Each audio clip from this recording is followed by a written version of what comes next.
ನಮ್ಮ ಪ್ರೀತಿಯ ಗೀತಾಜ್ಞಾನ ಭಕ್ತರೇ, ಜೈ ಶ್ರೀ ರಾಧೇ ಕೃಷ್ಣ. ಇಂದು ನಾವು ನಿಮಗೆ ಒಂದು ಪವಿತ್ರ ಕಥೆಯನ್ನು ಕೇಳಿಸುತ್ತೇವೆ.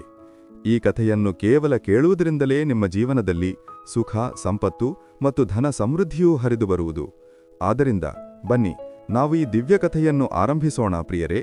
ಒಂದು ಕಾಲದಲ್ಲಿ ಒಂದು ವಿಶಾಲವಾದ ಕಾಡಿನಲ್ಲಿ ಒಂದು ಗಿಳಿ ಮತ್ತು ಒಂದು ಮೈನಾ ಪಕ್ಷಿಗಳು ಪರಸ್ಪರ ಪ್ರೀತಿಯಿಂದ ಸಾಮರಸ್ಯದಿಂದ ಬದುಕುತ್ತಿದ್ದವು. ಅವುಗಳ ನಡುವೆ ಅಪಾರವಾದ ಪ್ರೀತಿ ಇತ್ತು. ಆದರೆ ಒಂದು ದಿನ ಯಾವುದೋ ಒಂದು ವಿವಾದದ ಕಾರಣದಿಂದ ಆ ಗಿಳಿ ಮತ್ತು ಮೈನಾ ಪಕ್ಷಿಗಳ ನಡುವೆ ದೊಡ್ಡ ಜಗಳ ಪ್ರಾರಂಭವಾಯಿತು. ಆಗ ಆ ಗಿಳಿಯು ನಮ್ಮೆಡೆಗೆ ಹೀಗೆ ಅರಿಕೆ ಮಾಡಿತು: ಈ ಭವಸಾಗರದಲ್ಲಿ ಅತಿ ದೊಡ್ಡ ಪಾಪಿಗಳು ಮತ್ತು ನಂಬಿಕೆ ದ್ರೋಹಿಗಳು ಸ್ತ್ರೀಯರೇ ಎಂದು. ಅದಕ್ಕೆ ಮೈನಾ ಪಕ್ಷಿಯು ಪ್ರತ್ಯುತ್ತರವಾಗಿ ಹೀಗೆ ಹೇಳಿತು: ಇಲ್ಲ, ಈ ಜಗತ್ತಿನಲ್ಲಿ ಅತ್ಯಂತ ಪಾಪಿಗಳು ಮತ್ತು ನಂಬಿಕೆ ದ್ರೋಹಿಗಳು ಪುರುಷರೇ ಎಂದು. ಇಂತಹದೊಂದು ವಾಗ್ವಾದದಲ್ಲಿ ಅವರು ಮುಳುಗಿದ್ದರು. ತಮ್ಮ ವಾಗ್ವಾದಕ್ಕೆ ಒಂದು ಪರಿಹಾರವನ್ನು ಕಂಡುಕೊಳ್ಳಲು ಅವರು ನೇರವಾಗಿ ಪರಮಾತ್ಮನಾದ ಭಗವಾನ್ ಶ್ರೀಕೃಷ್ಣ ಅವರ ಬಳಿಗೆ ಬಂದು ತಮ್ಮ ಮನಸ್ಸಿನ ನೋವನ್ನು ಮತ್ತು ವಾಗ್ವಾದವನ್ನು ನಮಗೆ ಅರಿಕೆ ಮಾಡಿದ್ರು. ಆಗ ನಾವು ಆ ಗಿಳಿಗ ಪ್ರಶ್ನಿಸಿದೆವು: ನೀನು ಈ ಸಂಸಾರದಲ್ಲಿ ಸ್ತ್ರೀಯರೇ ಪುರುಷರಿಗಿಂತ ಹೆಚ್ಚು ಪಾಪಿಗಳು ಮತ್ತು ನಂಬಿಕೆ ದ್ರೋಹಿಗಳು ಎಂದು ಹೇಗೆ ಹೇಳಬಲ್ಲೆ ಎಂದು. ಪ್ರಿಯರೇ, ನೀವಿಂದು ಈ ಪವಿತ್ರ ಕಥೆಯನ್ನು ಕೇಳುತ್ತಿದ್ದರೆ ಅದನ್ನು ಸಂಪೂರ್ಣವಾಗಿ ಕೇಳಿ. ಈ ಕಥೆಯನ್ನು ಅರ್ಧದಲ್ಲಿಯೇ ಬಿಟ್ಟು ಹೋಗುವ ತಪ್ಪನ್ನು ಎಂದಿಗೂ ಮಾಡಬೇಡಿ, ಏಕೆಂದರೆ ಈ ಪವಿತ್ರ ಕಥೆಯನ್ನು ಪೂರ್ಣವಾಗಿ ಕೇಳುವುದರಿಂದ ನಿಮಗೆ ಇಷ್ಟವಾದ ಫಲಗಳ ಪ್ರಾಪ್ತಿಯಾಗುವುದು. ಆದ್ದರಿಂದ ಈ ಕಥೆಯನ್ನು ಸಂಪೂರ್ಣವಾಗಿ ಆಲಿಸಿ. ನೀವು ನಮ್ಮ ಕಾನಾನ ಭಕ್ತರಾಗಿದ್ದರೆ ದಯವಿಟ್ಟು ಕಾನಾನಿಗೆ ಅವಮಾನ ಮಾಡಬೇಡಿ. ಆಗ ಗಿಳಿಯು ನಮ್ಮೆಡೆಗೆ ಹೀಗೆ ಅರಿಕೆ ಮಾಡಿತು: ಪ್ರಭು, ನಾನು ನಿಮಗೆ ಒಂದು ಕಥೆಯನ್ನು ಹೇಳಲು ಬಯಸುತ್ತೇನೆ. ಆ ಕಥೆಯಿಂದ ಸ್ತ್ರೀಯರೇ ಪುರುಷರಿಗಿಂತ ಹೆಚ್ಚು ಪಾಪಿಗಳು ಮತ್ತು ನಂಬಿಕೆ ದ್ರೋಹಿಗಳು ಎಂಬುದು ನಾವೆಲ್ಲರೂ ಸಾಬೀತುಪಡಿಸುತ್ತೇವೆ ಎಂದು. ಆಗ ನಾವು ಭಗವಾನ್ ಶ್ರೀಕೃಷ್ಣ, ಸರಿ, ನೀನು ಕಥೆಯನ್ನು ಹೇಳು ಎಂದು ಅನುಮತಿ ನೀಡಿದೆವು. ಆಗ ಅಷ್ಟರಲ್ಲಿಯೇ ನಮ್ಮ ಪ್ರಿಯ ಪತ್ನಿ ಮಾತಾ ರುಕ್ಮಿಣಿಯವರು ಅಲ್ಲಿಗೆ ಆಗಮಿಸಿ, ಪ್ರಭು, ನಾನೂ ಕೂಡ ಈ ಕಥೆಯನ್ನು ಕೇಳಲು ಬಯಸುತ್ತೇನೆ, ನನಗೂ ಕುತೂಹಲವಿದೆ ಎಂದು ಕೇಳಿಕೊಂಡರು. ಆಗ ನಾವು ಶ್ರೀಕೃಷ್ಣ, ಸರಿ, ಕೂತ್ಕೋ ಎಂದು ಮಾತಾ ರುಕ್ಮಿಣಿಯವರಿಗೆ ತಿಳಿಸಿದೆವು. ನಂತರ ಗಿಳಿಯು ನಮ್ಮೆದುರು ಭಗವಾನ್ ಶ್ರೀಕೃಷ್ಣ ಮತ್ತು ಮಾತಾ ರುಕ್ಮಿಣಿಯವರ ಎದುರು ಕಥೆಯನ್ನು ಹೇಳಲು ಪ್ರಾರಂಭಿಸಿತು. ಒಂದು ರಾಜ್ಯದಲ್ಲಿ ಅಗ್ರಸೇನೆಂಬ ರಾಜನು ಆಳ್ವಿಕೆ ನಡೆಸುತ್ತಿದ್ದನು. ಅವನಿಗೆ 4 ಮಂದಿ ಪುತ್ರರಿದ್ದರು. ಅವರೆಲ್ಲರೂ ಅತ್ಯಂತ ಶೂರರೂ ಮತ್ತು ಪ್ರತಾಪಶಾಲಿಗಳೂ ಆಗಿದ್ದರು. ಆದರೆ ಅವರಲ್ಲಿ ಹಿರಿಯ ಮಗನಾದ ಚಂದ್ರಸೇನ ಕೇವಲ ಪ್ರತಾಪಶಾಲಿಯಾಗಿರಲಿಲ್ಲ, ಅವನು ಅತಿ ಸುಂದರನಾಗಿಯೂ ಇದ್ದನು. ಅವನ ಪತ್ನಿ ಚಂದ್ರಪ್ರಭಾ ಕೂಡ ಅತ್ಯಂತ ಸುಂದರಿ ಮತ್ತು ರೂಪವತಿಯಾಗಿದ್ದಳು. ತನ್ನ ಮುಂದೆ ಬೇರಾವ ಸ್ತ್ರೀಯೂ ಸುಂದರವಲ್ಲ ಎಂದು ಅವಳು ನಂಬಿದ್ದಳು. ಒಂದು ದಿನ ರಾಜ ಅಗ್ರಸೇನ್ ತನ್ನ ಮಗನ ಚಂದ್ರಸೇನ ಯಾವುದೋ ಒಂದು ವಿಷಯಕ್ಕೆ ಕೋಪಗೊಂಡನು ಮತ್ತು ಅವನನ್ನು ರಾಜ್ಯದಿಂದ ಹೊರ ಹಾಕುವಂತೆ ಆದೇಶ ಮಾಡಿದನು. ರಾಜನ ಈ ಆದೇಶವನ್ನು ಕೇಳಿ ಎಲ್ಲರೂ ಆತಂಕಗೊಂಡರು. ನಂತರ ಚಂದ್ರಸೇನ ತನ್ನ ಅರಮನೆಗೆ ಹಿಂದಿರುಗಿದನು ಮತ್ತು ಅತ್ಯಂತ ದುಃಖಿತನಾದನು. ಅತ್ತ ಚಂದ್ರಸೇನ ದುಃಖಿತನಾಗಿರುವುದನ್ನು ನೋಡಿದ ಅವನ ಪತ್ನಿ ಅವನನ್ನು ಪ್ರಶ್ನಿಸಿದಳು: ನನ್ನ ಪ್ರಾಣನಾಥ, ನೀವು ಏಕೆ ದುಃಖಿತರಾಗಿದ್ದೀರಿ? ನೀವು ಏಕೆ ಇಷ್ಟು ಮುದುಡಿ ಹೋಗಿದ್ದೀರಿ? ನೀವೊಬ್ಬ ರಾಜಕುಮಾರನಾಗಿ ಹೀಗೆ ಚಿಂತಿಸುವುದು ಏಕೆ ಎಂದು ಕೇಳಿದಳು. ಆಗ ಚಂದ್ರಸೇನ ತನ್ನ ಮನದಲ್ಲಿ ಚಿಂತಿಸತೊಡಗಿದನು: ನಾನು ಏನೋ ದೊಡ್ಡ ತಪ್ಪು ಮಾಡಿದ್ದೇನೆ ಎಂದು. ಅವನು ತನ್ನೆಲ್ಲ ವಿಷಯಗಳನ್ನು ತನ್ನ ಪತ್ನಿ ಚಂದ್ರಪ್ರಭಾಳಿಗೆ ವಿವರಿಸಿದನು. ಅದೇ ಸಮಯದಲ್ಲಿ ಅವನ ಪತ್ನಿ ತಕ್ಷಣವೇ ಮೂರ್ಛೆ ಹೋದಳು. ಆಗ ದಾಸ್ಯರು ಚಂದ್ರಪ್ರಭಾಳ ಮೇಲೆ ಗುಲಾಬಿ ನೀರನ್ನು ಚಿಮುಕಿಸಿದರು. ಆನಂತರ ಅವಳು ಪ್ರಜ್ಞಾವಸ್ಥೆಗೆ ಬಂದಳು. ಪ್ರಜ್ಞೆ ಬಂದ ನಂತರ ಚಂದ್ರಪ್ರಭಾ ತನ್ನ ಪತಿ ರಾಜಕುಮಾರ ಚಂದ್ರಸೇನಗೆ ಹೀಗೆ ಹೇಳಿದಳು: ನೀವು ಈ ನನ್ನಂಥ ದಾಸಿಯನ್ನು ಬಿಟ್ಟು ಬೇರೆ ದೇಶಕ್ಕೆ ಹೋದರೆ ನಾನು ನಿಮ್ಮನ್ನು ಇಲ್ಲದೆ ಹೇಗೆ ಬದುಕಲಿ? ನಾನು ನಿಮ್ಮೊಂದಿಗೇ ಬರುತ್ತೇನೆ ಎಂದು. ಆಗ ರಾಜಕುಮಾರ ಚಂದ್ರಸೇನ್ ಹೇಳಿದನು: ನೀನು ನನ್ನೊಂದಿಗೆ ಹೇಗೆ ಬರಬಲ್ಲೆ? ಏಕೆಂದರೆ ಬೇರೆ ರಾಜ್ಯಗಳಲ್ಲಿ ಅನೇಕ ರೀತಿಯ ಸಂಕಷ್ಟಗಳಿರುತ್ತವೆ. ನೀನಂತೂ ಮೃದುವಾದ ಸೂಕ್ಷ್ಮವಾದ ಅರಮನೆಯಲ್ಲಿ ವಾಸಿಸುವವಳು. ಅರಮನೆಯ ಸುಖವಿಲ್ಲದೆ ಈ ಕಷ್ಟಗಳನ್ನು ನೀನು ಹೇಗೆ ಸಹಿಸಬಲ್ಲೆ ಎಂದು.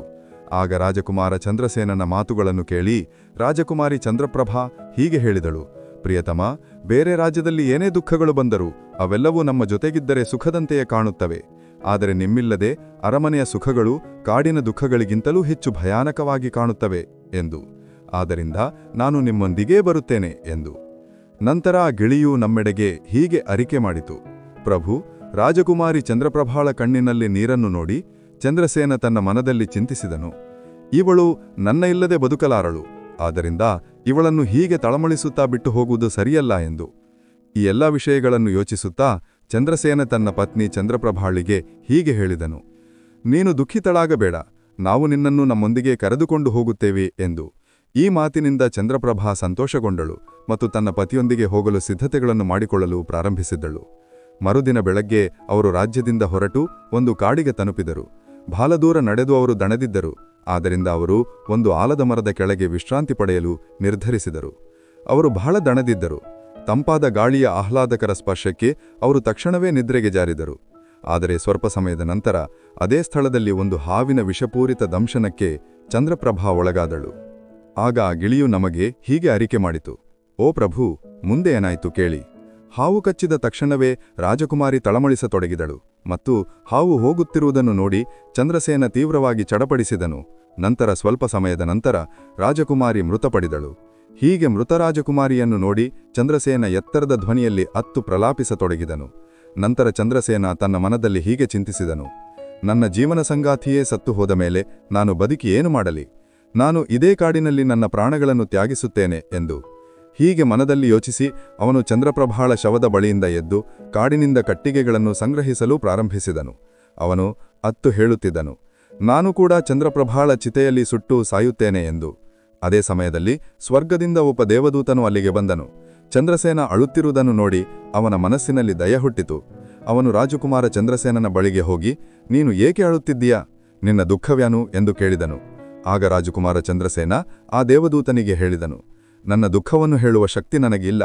ನನಗೆ ಬೇಕಾಗಿರುವುದು ಈ ಭೂಮಿಯಲ್ಲಿ ಇಭಾಗವಾಗಿ ನಾನು ಅದರಲ್ಲಿ ಸಮಾಹ ಹೋಗಬೇಕು ಎಂದು. ಆಗ ದೇವದೂತನು, ನೀನು ನಿನ್ನ ಕಥೆಯನ್ನು ನನಗೆ ಹೇಳು, ಬಹುಶಃ ನಾನು ನಿನಗೆ ಸಹಾಯ ಮಾಡಬಹುದು ಎಂದು ಹೇಳಿದನು. ನಂತರ ಚಂದ್ರಸೇನ ಹೇಳಿದನು: ಮಹಾರಾಜ, ನಾನೊಬ್ಬ ರಾಜಕುಮಾರ ಮತ್ತು ರಾಜ ಅಗ್ರಸೇನನ ಮಗನು. ನನ್ನ ತಂದೆಯು ನನಗೆ ರಾಜ್ಯವನ್ನು ತ್ಯಜಿಸಲು ಹೇಳಿದರು. ಆದ್ದರಿಂದ ನನ್ನ ಪತ್ನಿ ಮತ್ತು ನಾನು ಈ ಕಾಡಿನಲ್ಲಿ ನಡೆದು ಇಲ್ಲಿಗೆ ಬಂದೆವು. ಇಲ್ಲಿಗೆ ಬಂದಾಗ ನನ್ನ ಪತ್ನಿಯನ್ನು ಸರ್ಪ ಕಚ್ಚಿತು ಮತ್ತು ಅವಳು ಸತ್ತುಹೋದಳು. ನಾನೀಗ ಕಟ್ಟಿಗೆಗಳನ್ನು ಸಂಗ್ರಹಿಸುತ್ತಿದ್ದೇನೆ. ನನ್ನ ಪತ್ನಿಯೊಂದಿಗೆ ನಾನು ಕೂಡ ಅಗ್ನಿಗೆ ಆಹುತಿಯಾಗಲು. ಆಗ ಆ ಗಿಳಿಯು ನಮಗೆ ಹೀಗೆ ಅರಿಕೆ ಮಾಡಿತು: ಓ ಪ್ರಭು, ಮುಂದೇನಾಯಿತು ಕೇಳಿ. ಚಂದ್ರಸೇನನ ಮಾತುಗಳನ್ನು ಕೇಳಿದ ದೇವದೂತನು ಹೀಗೆ ಹೇಳಿದನು: ರಾಜಕುಮಾರ, ನೀನು ದೊಡ್ಡ ಮೂರ್ಖ. ಇದು ಈ ಸಂಸಾರ. ಇಲ್ಲಿ ಮನುಷ್ಯರ ಆಗಮನ ಮತ್ತು ನಿರ್ಗಮನ ನಿರಂತರವಾಗಿ ನಡೆಯುತ್ತದೆ. ನೀನು ಈ ದೇಹವನ್ನು ಒಂದು ದಿನ ಎಲ್ಲರೂ ತ್ಯಜಿಸಲೇಬೇಕು. ನೀನು ಕೂಡ ಇದನ್ನು ಬಲ್ಲೆ. ಈ ಸಂಸಾರದಲ್ಲಿ ಯಾರು ಯಾರೊಂದಿಗೂ ಬರುವುದಿಲ್ಲ, ಯಾರೊಂದಿಗೂ ಹೋಗುವುದಿಲ್ಲ. ಆದರೂ ನೀನು ಮೂರ್ಖರಂತೆ ಹೀಗೆ ಮಾತನಾಡುತ್ತಿದ್ದೀಯ. ನೀನು ಜೀವಂತವಾಗಿದ್ದರೆ ನಿನಗೆ ಅನೇಕ ರಾಣಿಯರು ಸಿಗುವರು. ಆದ್ದರಿಂದ ನನ್ನ ಮಾತನ್ನು ಕೇಳಿ ಸಾಯುವ ವಿಚಾರವನ್ನು ಕೈಬಿಡು. ಈ ಮಾನವ ದೇಹವನ್ನು ಪಡೆಯಲು ದೇವತೆಗಳು ಕೂಡ ಬಹಳ ಉತ್ಸುಕರಾಗಿರುತ್ತಾರೆ. ಹಾಗಾದರೆ ನೀನು ಈ ದೇಹವನ್ನು ಏಕೆ ನಾಶಪಡಿಸಲು ಬಯಸುತ್ತೀಯಾ ಎಂದು. ಈ ರೀತಿಯಾಗಿ ದೇವದೂತನ ಮಾತುಗಳನ್ನು ಕೇಳಿದ ಚಂದ್ರಸೇನ್ ಹೀಗೆ ಹೇಳಿದನು: ಮಹಾರಾಜ, ನೀವು ಹೇಳಿದ ಮಾತು ಸತ್ಯ. ಆದರೆ ಇಂತಹ ಪತಿವ್ರತಾ ಪತ್ನಿ ನನಗೆ ಯಾವ ಜನ್ಮದಲ್ಲಿಯೇ ಸಿಗುವುದಿಲ್ಲ. ಆದ್ದರಿಂದ ನಾನು ಇವಳ ಜೊತೆಗೆ ಸಾಯುತ್ತೇನೆ ಎಂದು. ಚಂದ್ರಸೇನನ ಈ ದೃಢವಾದ ವಿಚಾರಗಳನ್ನು ಕೇಳಿದ ದೇವದೂತನು ಇವನು ತನ್ನ ಪತ್ನಿಯಿಲ್ಲದೆ ಬದುಕಲಾರನು ಎಂಬುದನ್ನು ಅರಿತುಕೊಂಡನು. ಆಗ ದೇವದೂತನು ಚಂದ್ರಸೇನ್ಗೆ ಹೀಗೆ ಹೇಳಿದನು: ರಾಜಕುಮಾರ, ನಿನ್ನ ಪತ್ನಿಯನ್ನು ಪುನಃ ಜೀವಂತಗೊಳಿಸಲು ಕೇವಲ ಒಂದೇ ಒಂದು ಉಪಾಯವಿದೆ. ಈಗ ನೀನು ನನ್ನ ಮಾತನ್ನು ಗಮನವಿಟ್ಟು ಕೇಳು. ನೀನು ಈ ಉಪಾಯವನ್ನು ಮಾಡಬಲ್ಲೆ, ಆದರೆ ನಿನ್ನ ಪತ್ನಿ ಜೀವಂತವಾಗಬಹುದು ಎಂದು. ನಂತರ ಚಂದ್ರಸೇನ್ ಹೇಳಿದನು: ಮಹಾರಾಜ, ನೀವು ಏನೇ ಹೇಳಿದರೂ ಅದನ್ನು ಮಾಡಲು ನಾನು ಸಿದ್ಧನಿದ್ದೇನೆ. ದಯವಿಟ್ಟು ನನ್ನ ಪತ್ನಿಯನ್ನು ಮಾತ್ರ ಜೀವಂತಗೊಳಿಸಿ ಎಂದು. ಆಗ ದೇವದೂತನು ಹೇಳಿದನು: ನಿನ್ನ ಪತ್ನಿಯ ಆಯುಷ್ಯು ಕೇವಲ 20 ವರ್ಷಗಳಾಗಿತ್ತು. ಅದನ್ನು ಅವಳು ಈಗಾಗಲೇ ಕಳೆದಿದ್ದಾಳೆ. ಅದರ ಬದಲಿಗೆ ನಿನ್ನ ವಯಸ್ಸು 70 ವರ್ಷಗಳು. ಅದರಲ್ಲಿ 30 ವರ್ಷಗಳು ಈಗಾಗಲೇ ಕಳೆದಿವೆ. ನಿನ್ನ ಜೀವನದಲ್ಲಿ 40 ವರ್ಷಗಳು ಇನ್ನೂ ಉಳಿದಿವೆ. ನೀನು ನಿನ್ನ ಪತ್ನಿಗೆ ನಿನ್ನ ಜೀವನದ ಅರ್ಧ ಭಾಗವನ್ನು ಸಮರ್ಪಿಸಿದರೆ ನಿಮ್ಮಿಬ್ಬರ ವಯಸ್ಸು ಸಮಾನವಾಗುವುದು. ನೀನು ಇದನ್ನು ಒಪ್ಪಿದರೆ ರಾಜಕುಮಾರಿ ತಕ್ಷಣವೇ ಗುಣಮುಖಳಾಗುವಳು ಎಂದು. ಈ ರೀತಿ ದೇವದೂತನ ಮಾತುಗಳನ್ನು ಕೇಳಿದ ರಾಜಕುಮಾರ ಚಂದ್ರಸೇನ್ ನನಗೆ ಇದು ಮಾನ್ಯವಾಗಿದೆ ಎಂದು ಹೇಳಿದನು. ನಂತರ ದೇವದೂತನು ಚಂದ್ರಸೇನ್ನ ಕೈಯಲ್ಲಿ ನೀರನ್ನು ನೀಡಿದನು ಮತ್ತು 20 ವರ್ಷಗಳ ಆಯುಷನ್ನು ರಾಜಕುಮಾರಿಯ ಪಾದಗಳ ಮೇಲೆ ಹಾಕಲು ಸಂಕಲ್ಪ ಮಾಡಿಸಿದನು. ಈಗ ಚಂದ್ರಸೇನ್ ಸಂಕಲ್ಪ ಮಾಡಿ ಆ ನೀರನ್ನು ರಾಣಿಯ ಪಾದಗಳ ಮೇಲೆ ಹಾಕಲು ಸಿದ್ಧನಾದಾಗ ದೇವದೂತನು ತಕ್ಷಣವೇ ಹೀಗೆ ಹೇಳಿದನು: ನೀರು ಹಾಕುವ ಮೊದಲು ನನ್ನ ಒಂದು ಮಾತನ್ನು ಗಮನವಿಟ್ಟು ಅರ್ಥ ಮಾಡಿಕೋ. ಈಗ ನಿನಗೆ ರಾಜಕುಮಾರಿಯ ಅವಶ್ಯಕತೆ ಇದೆ. ನೀರು ಹಾಕಿ ನೀನು ಅವಳನ್ನು ಉಳಿಸಬಲ್ಲೆ. ಆದರೆ ಭವಿಷ್ಯದಲ್ಲಿ ರಾಜಕುಮಾರಿಯ ಅವಶ್ಯಕತೆ ನಿನಗೆ ಬೀಳದಿದ್ದರೆ ನೀನು ನಿನ್ನ ಸಂಕಲ್ಪವನ್ನು ಹಿಂದಕ್ಕೆ ತೆಗೆದುಕೊಳ್ಳಬಹುದು.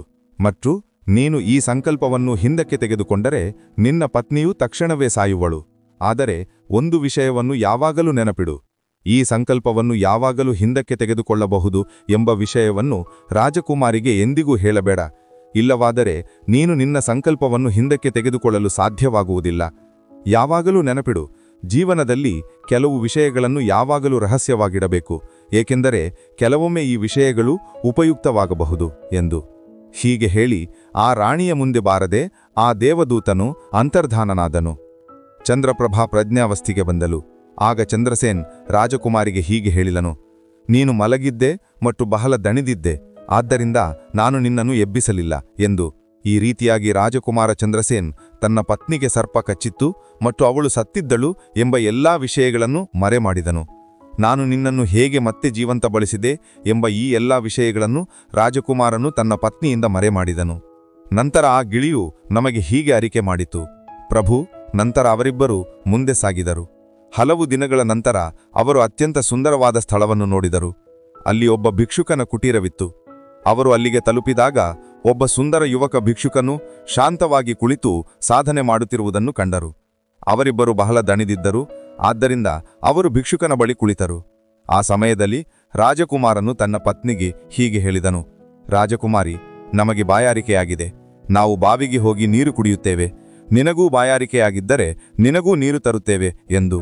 ಆಗ ರಾಜಕುಮಾರನ ಮಾತುಗಳನ್ನು ಕೇಳಿ ಚಂದ್ರಪ್ರಭಾ ಹೇಳಿದಳು, ನನಗೆ ಬಾಯಾರಿಕೆಯಾಗಲಿಲ್ಲ, ನೀವು ಹೋಗಿ ನೀರು ಕುಡಿದು ಬನ್ನಿ ಎಂದು. ಇದರ ನಂತರ ರಾಜಕುಮಾರಿಯ ಉತ್ತರವನ್ನು ಕೇಳಿ ರಾಜಕುಮಾರ ಚಂದ್ರಸೇನ್ ಒಂದು ಉದ್ದವಾದ ಹರಗನ್ನು ತೆಗೆದುಕೊಂಡು ಬಾವಿಯ ಕಡೆಗೆ ಹೋದನು. ಚಂದ್ರಸೇನ್ ನೀರು ಕುಡಿಯಲು ತಲುಪಿದಾಗ ರಾಜಕುಮಾರಿ ಚಂದ್ರಪ್ರಭಾ ಆ ಭಿಕ್ಷುಕನ ಕಡೆಗೆ ನೋಡಿದಳು. ಚಂದ್ರಪ್ರಭಾ ಭಿಕ್ಷುಕನ ಸೌಂದರ್ಯವನ್ನು ನೋಡಿ ಅವನ ಮೇಲೆ ಮೋಹಿತಳಾದಳು. ಅಂದರೆ ಅವಳು ಅವನಿಗೆ ತನ್ನ ಹೃದಯವನ್ನೇ ಕುಟ್ಟುಬಿಟ್ಟಳಿದ್ದಳು. ಈಗ ಅವಳು ಆ ಭಿಕ್ಷುಕನಿಗೆ ಹೀಗೆ ಹೇಳಿದಳು, ಓ ಮಹೋದಯ, ನೀವಿಲ್ಲಿ ಬಹಳ ಸಂತೋಷದಿಂದ ವಾಸಿಸುತ್ತಿದ್ದೀರಾ ಎಂದು. ಭಿಕ್ಷುಕನು ಹೇಳಿದನು, ನೀನು ಕೂಡ ನನ್ನ ಜೊತೆ ಇರಬಹುದು, ಆದರೆ ನಿನ್ನ ಪತಿಯೂ ಜೊತೆಗಿದ್ದಾನೆ, ಹಾಗಾದರೆ ನಾವು ನಿನ್ನನ್ನು ಹೇಗೆ ನಮ್ಮೊಂದಿಗಿಟ್ಟುಕೊಳ್ಳಬಹುದು ಎಂದು. ಇದರ ನಂತರ ರಾಜಕುಮಾರಿ ಚಂದ್ರಪ್ರಭಾ ಭಿಕ್ಷುಕನ ಮುಂದೆ ತನ್ನ ಪ್ರೇಮ ಲೀಲೆಯನ್ನು ಪ್ರಕಟಿಸಿದಳು. ಆಗ ಭಿಕ್ಷುಕನು ಹೇಳಿದನು, ನಾನು ಒಂದು ಉಪಾಯವನ್ನು ಹೇಳುತ್ತೇನೆ, ನಿನ್ನ ಪತಿ ನೀರು ಕುಡಿಯಲು ಹೋಗಿರುವ ಬಾವಿಗೆ ಅವನನ್ನು ತಳ್ಳಿಬಿಡು, ನಂತರ ಏನಾಗುತ್ತದೆ ಎಂಬುದನ್ನು ನಾವು ನೋಡಿಕೊಳ್ಳುತ್ತೇವೆ ಎಂದು. ಆಗ ಭಿಕ್ಷುಕನ ಮಾತುಗಳನ್ನು ಕೇಳಿ ಚಂದ್ರಪ್ರಭಾ ಹೇಳಿದಳು, ಸರಿ, ನಾನು ಇದನ್ನೇ ಮಾಡುತ್ತೇನೆ ಎಂದು.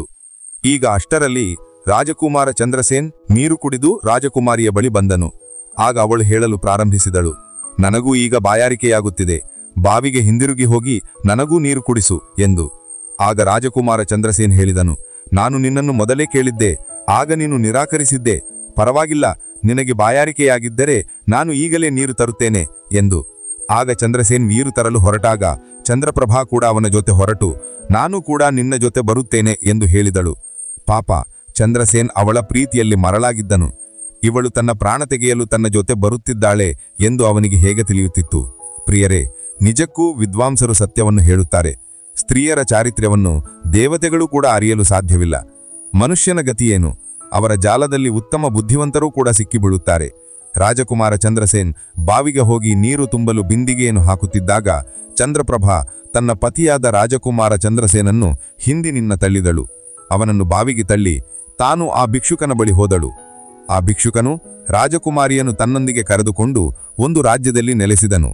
ಅಲ್ಲಿ ಅವರಿಬ್ಬರು ಸಂತೋಷದಿಂದ ಬದುಕಲು ಪ್ರಾರಂಭಿಸಿದರು.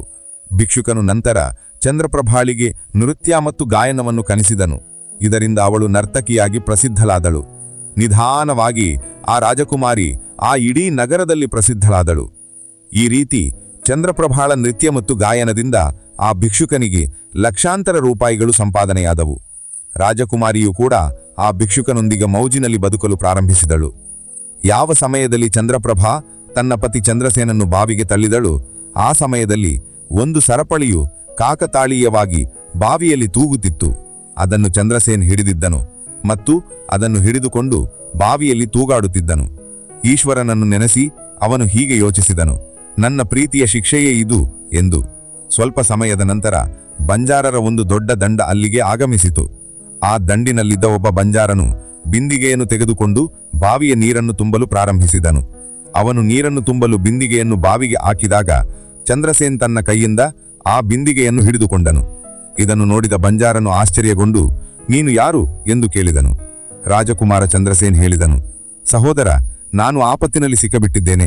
ದಯವಿಟ್ಟು ನನ್ನನ್ನು ಇಲ್ಲಿಂದ ಹೊರತೆಗೆಯಿರಿ ಮತ್ತು ನನ್ನ ಜೀವವನ್ನು ಉಳಿಸಿ. ನಾನು ಜೀವನ ಪರ್ಯಂತ ನಿಮ್ಮ ಉಪಕಾರವನ್ನು ಮರೆಯುವುದಿಲ್ಲ ಎಂದು. ಹೀಗೆ ಹೇಳಿ ರಾಜಕುಮಾರನು ಬಂಜಾರನಿಗೆ ಪ್ರಾರ್ಥಿಸತೊಡಗಿದನು. ನಂತರ ರಾಜಕುಮಾರ ಚಂದ್ರಸೇನನ ದುಃಖವನ್ನು ನೋಡಿ ಬಂಜಾರನಿಗೆ ಅವನ ಮೇಲೆ ದಯೆ ಬಂತು. ಅವನು ಚಂದ್ರಸೇನನ್ನು ಬಾವಿಯಿಂದ ಹೊರತೆಗೆದನು. ನಂತರ, ಏನು ಸಹೋದರ, ನೀನು ಯಾರು? ನೀನು ಈ ಬಾವಿಗೆ ಹೇಗೆ ಬಿದ್ದೆ? ನಿನ್ನ ಕಥೆಯನ್ನು ನನಗೆ ತಿಳಿಸು ಎಂದು ಕೇಳಲು ಪ್ರಾರಂಭಿಸಿದನು. ಆಗ ಚಂದ್ರಸೇನ್ ಹೇಳಿದನು, ಸಹೋದರ, ನಾನು ನನ್ನ ಕಥೆಯನ್ನು ನಿಮಗೆ ಹೇಗೆ ಹೇಳಲಿ? ನನಗೆ ಆದ ಕಷ್ಟಗಳು ಬೇರೆ ಯಾರಿಗೂ ಬರೆದಿರಲಿ. ನಂತರ ಚಂದ್ರಸೇನ್ ಹೇಳಿದನು, ನೀವು ನನ್ನಿಂದ ತಿಳಿಯಲು ಬಯಸಿದರೆ ನಾನು ನಿಮಗೆ ನನ್ನ ಕಥೆಯನ್ನು ಹೇಳುತ್ತೇನೆ. ನಾನೊಬ್ಬ ರಾಜಕುಮಾರ. ನನ್ನ ತಂದೆಯೂ ನನ್ನನ್ನು ರಾಜ್ಯದಿಂದ ಹೊರಹಾಕಿದರು. ಆದ್ದರಿಂದ ನಾನು ನನ್ನ ಪ್ರಿಯ ಪತ್ನಿಯೊಂದಿಗೆ ಒಂದು ಕಾಡಿಗೆ ತಲುಪಿದೆನು. ನನ್ನ ಪತ್ನಿ ಮತ್ತು ನಾನು ಪರಸ್ಪರ ಬಹಳ ಪ್ರೀತಿಸುತ್ತಿದ್ದೆವು. ಕಾಡಿನಲ್ಲಿ ಒಂದು ಸರ್ಪ ನನ್ನ ಪತ್ನಿಯನ್ನು ಕಚ್ಚಿತು. ಅದರಿಂದ ಅವಳು ಸತ್ತಳು. ನಾನು ನನ್ನ ಪತ್ನಿಯೊಂದಿಗೆ ಸಾಯಲು ಹೋಗುತ್ತಿದ್ದಾಗ ಒಬ್ಬ ದೇವದೂತನು ನನ್ನ ಮೇಲೆ ದಯೆ ತೋರಿಸಿದನು ಮತ್ತು ನನ್ನ ಆಯುಷ್ಯದ 20 ವರ್ಷಗಳನ್ನು ನನ್ನ ಪತ್ನಿಗೆ ನೀಡಿದ ನಂತರ ಅವಳನ್ನು ಮತ್ತೆ ಜೀವಂತಗೊಳಿಸಿದನು. ನಂತರ ನಾವು ಆ ಕಾಡಿನಿಂದ ಮುಂದೆ ಸಾಗಿದೆವು. ಕೆಲವು ದಿನಗಳ ನಂತರ ನಾವು ಒಂದು ಸ್ಥಳಕ್ಕೆ ತಲುಪಿದೆವು. ಅಲ್ಲಿ ಒಬ್ಬ ಭಿಕ್ಷುಕನ ಆಶ್ರಮವಿತ್ತು. ನನಗೆ ಬಾಯಾರಿಕೆ ಆಯಿತು. ನಾನು ನೀರು ಕುಡಿಯಲು ಹೋದೆನು. ನಾನು ಹಿಂದಿರುಗಿದಾಗ ನನ್ನ ಪತ್ನಿ ನನಗೂ ಬಾಯಾರಿಕೆ ಆಗಿದೆ, ನನಗೂ ನೀರು ಕುಡಿಸು ಎಂದು ಹೇಳಿದಳು. ಹೀಗೆ ಹೇಳಿ ನನ್ನ ಪತ್ನಿ ನನ್ನೊಂದಿಗೆ ಆ ಬಾವಿಗೆ ಬಂದಳು. ನಾನು ಬಾವಿಯಿಂದ ನೀರು ತೆಗೆಯುತ್ತಿದ್ದಾಗ ಅವಳು ನನ್ನನ್ನು ಹಿಂದಿನಿಂದ ತಳ್ಳಿದಳು. ಬಾವಿಯಲ್ಲಿ ತೂಗುತ್ತಿದ್ದ ಈ ಸರಪಳಿಯು ನನ್ನ ಕೈಗೆ ಸಿಕ್ಕಿತು. ಇದರಿಂದ ನಾನು ಬಾವಿಗೆ ಬೀಳುವುದರಿಂದ ಬದುಕುಳಿದೆನು. ಮತ್ತು ನಂತರ ನೀವು ಬಂದಾಗ ನಾನು ನಿಮಗೆ ಧ್ವನಿ ಹಾಕಿದೆನು. ಇದರ ನಂತರ ನೀವು ನನ್ನನ್ನು ಬಾವಿಯಿಂದ ಹೊರತೆಗೆದಿರಿ ಎಂದು. ಆಗ ಆ ಗಿಳಿಯು ನಮಗೆ ಹೀಗೆ ಅರಿಕೆ ಮಾಡಿತು, ಪ್ರಭು, ಈ ರೀತಿಯಾಗಿ ರಾಜಕುಮಾರ ಚಂದ್ರಸೇನ್ ದುಃಖಿತ ಮನಸ್ಸಿನಿಂದ ಆ ಬಂಜಾರನಿಗೆ ಎಲ್ಲಾ ವಿಷಯಗಳನ್ನು ಹೇಳಿದನು ಮತ್ತು ನಂತರ ತನ್ನ ವ್ಯಥೆಯನ್ನು ಹೇಳಿ ಚಂದ್ರಸೇನ್ ಮೌನವಾಗನು. ಅತ್ತ ಬಂಜಾರನು ಅವನ ಮಾತುಗಳನ್ನು ಕೇಳಿ ರಾಜಕುಮಾರಿಯ ದುಷ್ಕೃತ್ಯವನ್ನು ಕೇಳಿ ದುಃಖಿತನಾಗಿ ಹೀಗೆ ಹೇಳಿದನು, ಸ್ತ್ರೀಯರ ಚಾರಿತ್ರ್ಯವನ್ನು ಭಗವಂತನೂ ಕೂಡ ಅರ್ಥ ಮಾಡಿಕೊಳ್ಳಲಾರನು. ಹಾಗಾದರೆ ಮನುಷ್ಯ ಹೇಗೆ ಅರ್ಥ ಮಾಡಿಕೊಳ್ಳಬಲ್ಲನು ಎಂದು. ಹೀಗೆ ಹೇಳಿ ಬಂಜಾರನು ಚಂದ್ರಸೇನನ ತಲೆಯ ಮೇಲೆ ಕೈ ನೇವರಿಸಿ, ನೀನು ಚಿಂತಿಸಬೇಡ, ಭಗವಂತ ದೊಡ್ಡ ದಯಾಳು, ಅವನು ನಿನಗೆ ಸಹಾಯ ಮಾಡುವನು ಎಂದು ಹೇಳಿದನು. ನಂತರ ಅವನು ಮತ್ತು ಹೇಳಿದನು, ನೀನು ಬೇಕಾದರೆ ನಮ್ಮೊಂದಿಗೆ ಕೆಲವು ದಿನಗಳನ್ನು ನಿಲ್ಲಬಹುದು. ರಾಜಕುಮಾರ ಚಂದ್ರಸೇನ್ ಆ ಬಂಜಾರರೊಂದಿಗೆ ಇರಲು ಒಪ್ಪಿಕೊಂಡನು. ನಂತರ ಅವರ ಸಹಾಯದಿಂದ ಅವನು ಕೆಲವು ದಿನಗಳ ನಂತರ ತನ್ನ ಪತ್ನಿ ಚಂದ್ರಪ್ರಭಾ ಮತ್ತು ಆ ಭಿಕ್ಷುಕನು ವಾಸಿಸುತ್ತಿದ್ದ ಅದೇ ರಾಜ್ಯವನ್ನು ತಲುಪಿದನು. ಆ ರಾಜ್ಯವನ್ನು ನೋಡಿ ಅವನು ಬಂಜಾರನಿಗೆ ಹೀಗೆ ಹೇಳಿದನು, ಸಹೋದರ, ನನ್ನ ಇಚ್ಛೆಯೇನೆಂದರೆ ನೀನು ಕೆಲವು ದಿನಗಳು ಈ ರಾಜ್ಯದಲ್ಲಿ ಇರಬೇಕು ಎಂದು. ಆಗ ಬಂಜಾರನು, ನಿಮ್ಮ ಇಚ್ಛೆಯಂತೆ ಆಗಲಿ, ನನಗೆ ಯಾವುದೇ ಆಕ್ಷೇಪಣೆ ಇಲ್ಲ ಎಂದು ಹೇಳಿದನು. ನಂತರ ರಾಜಕುಮಾರ ಚಂದ್ರಸೇನ್ ಬಂಜಾರನಿಂದ ವಿದಾಯ ಪಡೆದು ರಾಜ್ಯಕ್ಕೆ ಬಂದನು. ಅವನು ಕೆಲಸ ಹುಡುಕುತ್ತಾ ಅಲೆಯತೊಡಗಿದನು. ಕೆಲವು ದಿನಗಳ ನಂತರ ರಾಜಕುಮಾರನ ಮಹಾನ್ ಪರಿಶ್ರಮವನ್ನು ನೋಡಿ ಒಬ್ಬ ದೊಡ್ಡ ವ್ಯಾಪಾರಿಯು ಅವನನ್ನು ತನ್ನಲ್ಲಿ ಕೆಲಸಕ್ಕೆ ಸೇರಿಸಿಕೊಂಡನು. ಈ ರೀತಿಯಾಗಿ ರಾಜಕುಮಾರ ಚಂದ್ರಸೇನ್ ಆ ವ್ಯಾಪಾರಿಯ ಬಳಿ ಇರಲು ಪ್ರಾರಂಭಿಸಿದನು ಮತ್ತು ದೊಡ್ಡ ಶ್ರದ್ಧೆ ಹಾಗೂ ಪ್ರೀತಿಯಿಂದ ತನ್ನ ಕರ್ತವ್ಯಗಳನ್ನು ನಿರ್ವಹಿಸಲು ಪ್ರಾರಂಭಿಸಿದನು. ಇದನ್ನು ನೋಡಿದ ಆ ವ್ಯಾಪಾರಿಯು ಚಂದ್ರಸೇನನಿಗೆ ದೊಡ್ಡ ಗೌರವವನ್ನು ನೀಡಿದನು ಮತ್ತು ಅವನನ್ನು ತನ್ನಲ್ಲಿ ಮುನಿಮನಾಗಿ ನೇಮಿಸಿಕೊಂಡನು. ಮತ್ತು ಈ ರೀತಿಯಾಗಿ ರಾಜಕುಮಾರ ಚಂದ್ರಸೇನನ ದಿನಗಳು ಬಹಳ ಸಂತೋಷದಿಂದ ಕಳೆಯತೊಡಗಿದವು. ಈಗ ಒಂದು ದಿನ ನಗರದ ರಾಜನ ಆಸ್ಥಾನದಲ್ಲಿ ಚಂದ್ರಪ್ರಭಾಳ ನೃತ್ಯದ ಕಾರ್ಯಕ್ರಮವನ್ನು ಏರ್ಪಡಿಸಲಾಗಿತ್ತು. ರಾಜನು ಆ ನಗರದ ಎಲ್ಲಾ ದೊಡ್ಡ ವ್ಯಾಪಾರಿಗಳು ಮತ್ತು ಶೇಠರನ್ನು ತನ್ನಲ್ಲಿ ನೃತ್ಯ ನೋಡಲು ಆಹ್ವಾನಿಸಿದ್ದನು.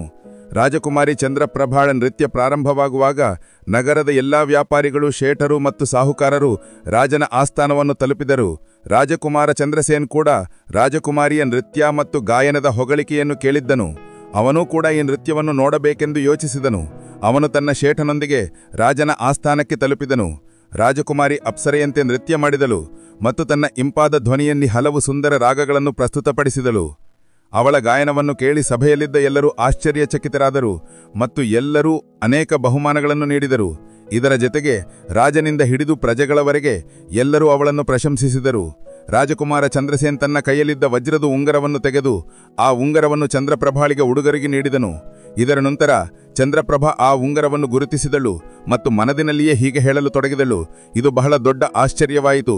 ನನ್ನ ಪತಿ ಜೀವಂತವಾಗಿದ್ದಾನೆ ಮತ್ತು ಇಲ್ಲಿಗೆ ತಲುಪಿದ್ದಾನೆ. ಈಗ ನಾನು ಅವನನ್ನು ಬಿಡುವುದಿಲ್ಲ.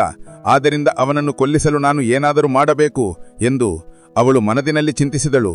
ಈಗ ನಾನು ಇಲ್ಲಿನ ರಾಜನಿಗೆ ಒಂದು ಇಂಪಾದ ಹಾಡನ್ನು ಮತ್ತು ನೃತ್ಯವನ್ನು ಪ್ರಸ್ತುತಪಡಿಸುತ್ತೇನೆ. ಇದರಿಂದ ಅವನು ಸಂತೋಷಗೊಂಡು ನನಗೆ ಏನಾದರೂ ಕೇಳಲು ಹೇಳುವನು. ಆಗ ನಾನು ರಾಜನ ಆಜ್ಞೆಯಿಂದ ಅವನನ್ನು ಕೊಲ್ಲಿಸುತ್ತೇನೆ ಎಂದು. ಇದರ ನಂತರ ರಾಜಕುಮಾರಿ ಒಂದು ಇಂಪಾದ ಹಾಡನ್ನು ಮತ್ತು ನೃತ್ಯವನ್ನು ಪ್ರಸ್ತುತಪಡಿಸಿದಳು. ರಾಜಕುಮಾರಿಯ ಈ ಕಲಾ ಪ್ರದರ್ಶನವನ್ನು ಕೇಳಿ ರಾಜನು ಸಂತೋಷಗೊಂಡನು. ಅವನು ಚಂದ್ರಪ್ರಭಾಳಿಗೆ ಹೀಗೆ ಹೇಳಿದನು, ನಾನು ನಿನ್ನ ಮೇಲೆ ಬಹಳ ಸಂತೋಷವಾಗಿದ್ದೇನೆ.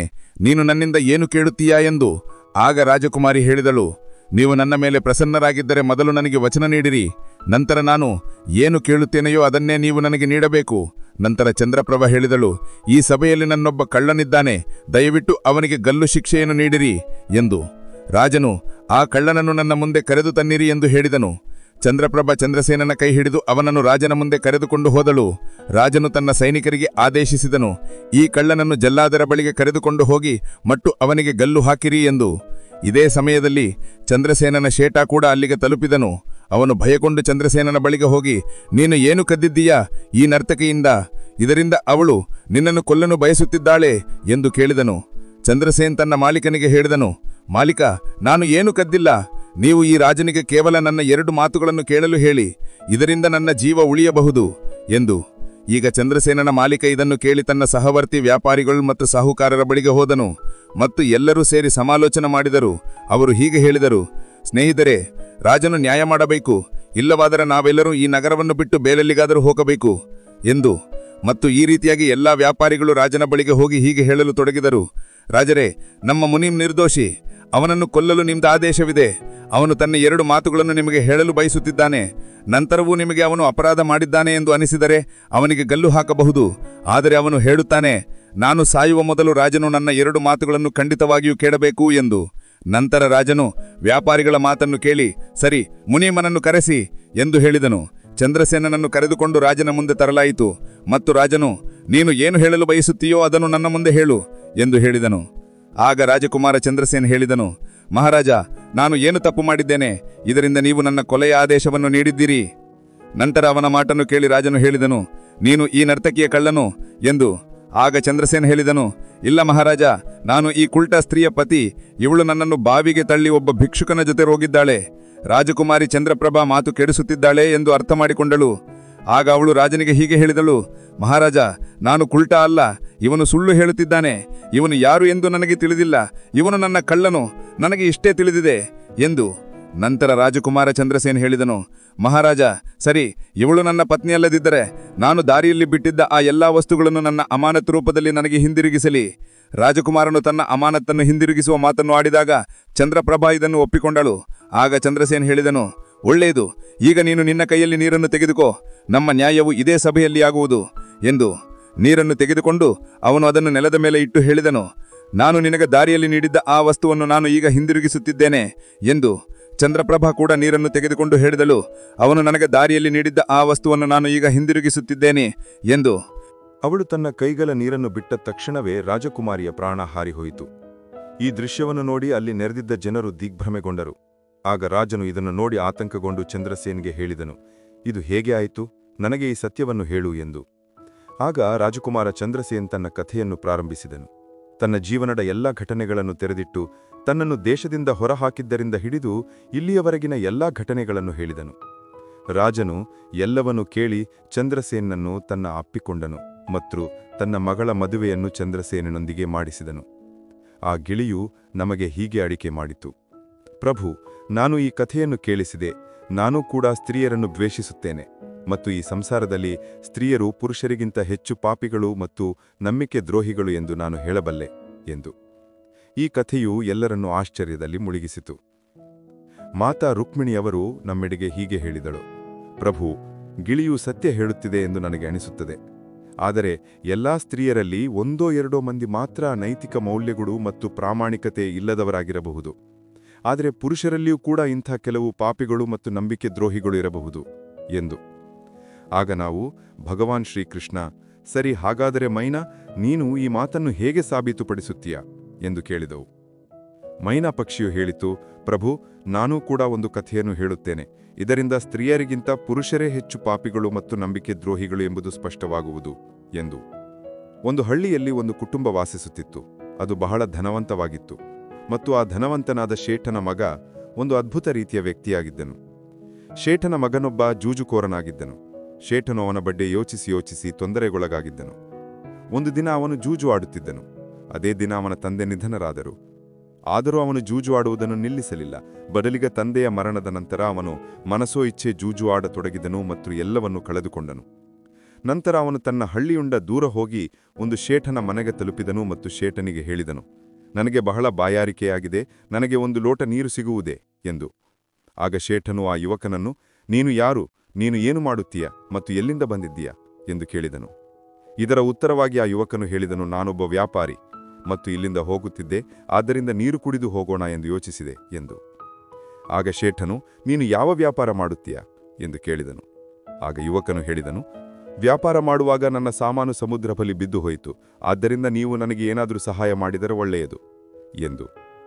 ನಂತರ ಶೇಠನು ಆ ಹುಡುಗನ ಮಾತನ್ನು ಕೇಳಿ ಅವನ ಮಾತುಗಳ ಜಾಲದಲ್ಲಿ ಸಿಕ್ಕಾಕಿಕೊಂಡನು ಮತ್ತು ಹೀಗೆ ಹೇಳತೊಡಗಿದನು, ಮಗನೇ, ನೀನು ಸರಿಯಾಗಿದ್ದೀಯಾ ಮತ್ತು ಏನಾದರೂ ಸಂಪಾದಿಸುತ್ತೀಯಾ, ಹಾಗಾದರೆ ನನ್ನ ಮಗಳನ್ನು ಮದುವೆಯಾಗುತ್ತೀಯಾ ಎಂದು. ಈಗ ಈ ಮಾತನ್ನು ಕೇಳಿ ಯುವಕನು ಸಂತೋಷಗೊಂಡು ಮದುವೆಗೆ ಒಪ್ಪಿಕೊಂಡನು. ಇದರ ನಂತರ ಅವರಿಬ್ಬರ ವಿವಾಹವಾಯಿತು. ಪ್ರಭು, ಈ ರೀತಿಯಾಗಿ ಆ ಶೇಠನು ತನ್ನ ಮಗಳನ್ನು ಬಹಳಷ್ಟು ಸಂಪತ್ತಿನೊಂದಿಗೆ ಕಳುಹಿಸಿಕೊಟ್ಟನು. ಅತ್ತ ಆ ಯುವಕನಿಗೆ ಕೇವಲ ಸಂಪತ್ತಿಗಾಗಿಯೇ ವಿವಾಹವಾಗಬೇಕಿತ್ತು, ಅವನು ಅದನ್ನು ಮಾಡಿದನು. ಈಗ ವಿವಾಹದ ನಂತರ ಆ ಯುವಕನು ಶೇಠನ ಮಗಳನ್ನು ಜೊತೆಗೂಡಿಸಿಕೊಂಡು ಹೋಗುತ್ತಿದ್ದಾಗ ಒಂದು ಕಾಡು ಬಂತು. ಅಲ್ಲಿ ಆ ಯುವಕನು ತನ್ನ ಪತ್ನಿಗೆ ಹೇಳಿದನು, ನೋಡು, ನಾವೀಗ ಕಾಡಿನಲ್ಲಿದ್ದೇವೆ, ಇಲ್ಲಿ ಕಳ್ಳರು ನಮ್ಮ ಆಭರಣಗಳನ್ನು ಕದಿಯಬಹುದು. ಆದ್ದರಿಂದ ನೀನು ನಿನ್ನ ಎಲ್ಲಾ ಆಭರಣಗಳನ್ನು ನನಗೆ ಕೊಡು, ಇದರಿಂದ ನಾವು ಸುರಕ್ಷಿತವಾಗಿ ಇಡಬಹುದು ಎಂದು. ಯುವಕನ ಪತ್ನಿ ತನ್ನ ಪತಿಯ ಮೇಲೆ ವಿಶ್ವಾಸವಿಟ್ಟು ತನ್ನ ಎಲ್ಲಾ ಆಭರಣಗಳನ್ನು ಅವನಿಗೆ ಒಪ್ಪಿಸಿದಳು. ಮತ್ತು ಏಕೆ ನೀಡಬಾರದು, ಏಕೆಂದರೆ ಅವನು ಅವಳ ಪತಿಯಾಗಿದ್ದನು. ಅದರ ನಂತರ ಯುವಕನು ತನ್ನ ಪತ್ನಿಯ ಆಭರಣಗಳನ್ನು ಒಂದು ಪಾರದರ್ಶಕ ಬಟ್ಟೆಯಲ್ಲಿ ಕಟ್ಟಿದನು ಮತ್ತು ನಂತರ ಅವರು ಕಾಡಿನಲ್ಲಿ ಆರಾಮವಾಗಿ ತಂಗಿದರು. ಈ ಸಮಯದಲ್ಲಿ ಯುವಕನ ಮನಸ್ಸಿನಲ್ಲಿ ದುರಾಸೆ ಹುಟ್ಟಿತು. ಅವನ ಪತ್ನಿಯೊಂದಿಗೆ ಹೋಗಿದ್ದ ಒಬ್ಬ ದಾಸಿ ಅವಳನ್ನು ಶೇಠನು ತನ್ನ ಮಗಳೊಂದಿಗೆ ಕಳುಹಿಸಿದ್ದನು. ಯುವಕನು ಆ ದಾಸಿಯನ್ನು ಕೊಂದು ಹಾಕಿದನು. ನಂತರ ಅವನು ತನ್ನ ಪತ್ನಿಯನ್ನು ಒಂದು ಬಾವಿಗೆ ತಳ್ಳಿ ಮನಸ್ಸಿನಲ್ಲಿ ಹೀಗೆ ಯೋಚಿಸಿದನು, ನಾನು ಇವಳೊಂದಿಗೆ ಕೇವಲ ಸಂಪತ್ತಿಗಾಗಿಯೇ ಮದುವೆಯಾಗಿದ್ದೆ, ನನಗೆ ಸಂಪತ್ತು ಸಿಕ್ಕಿತು ಎಂದು, ಮತ್ತು ಅವಳು ನೀರಿನಲ್ಲಿ ಮುಳುಗಿ ಸಾಯುವಳು ಎಂದು ಅವನು ಯೋಚಿಸಿದನು. ಈ ರೀತಿ ಯೋಚಿಸಿ ಆ ಯುವಕನು ಅಲ್ಲಿಂದ ಹೊರಟು ಹೋದನು. ಆದರೆ ಅವಳ ಪತ್ನಿ ಸಾಯಲಿಲ್ಲ ಮತ್ತು ಬಾವಿಯಿಂದ ಹೊರಬರಲು ಧ್ವನಿ ನೀಡುತ್ತಲೇ ಇದ್ದಳು. ಬಾವಿಯ ಬಳಿಯಿಂದ ಒಬ್ಬ ಮನುಷ್ಯ ಹಾದು ಹೋಗುತ್ತಿದ್ದನು ಮತ್ತು ಅವನು ಒಬ್ಬ ಮಹಿಳೆಯ ಧ್ವನಿಯನ್ನು ಕೇಳಿದಾಗ ಅವನು ಆ ಮಹಿಳೆಯನ್ನು ಬಾವಿಯಿಂದ ಹೊರತೆಗೆದನು. ನಂತರ ಬಾವಿಯಿಂದ ಹೊರಬಂದ ನಂತರ ಮಹಿಳೆಯು ತನ್ನ ಎಲ್ಲ ಮಾಹಿತಿಯನ್ನು ಆ ವ್ಯಕ್ತಿಗೆ ನೀಡಿದಳು ಮತ್ತು ಆ ವ್ಯಕ್ತಿ ಮಹಿಳೆಯನ್ನು ಅವಳ ತಂದೆಯ ಮನೆಗೆ ತಲುಪಿಸಿದನು.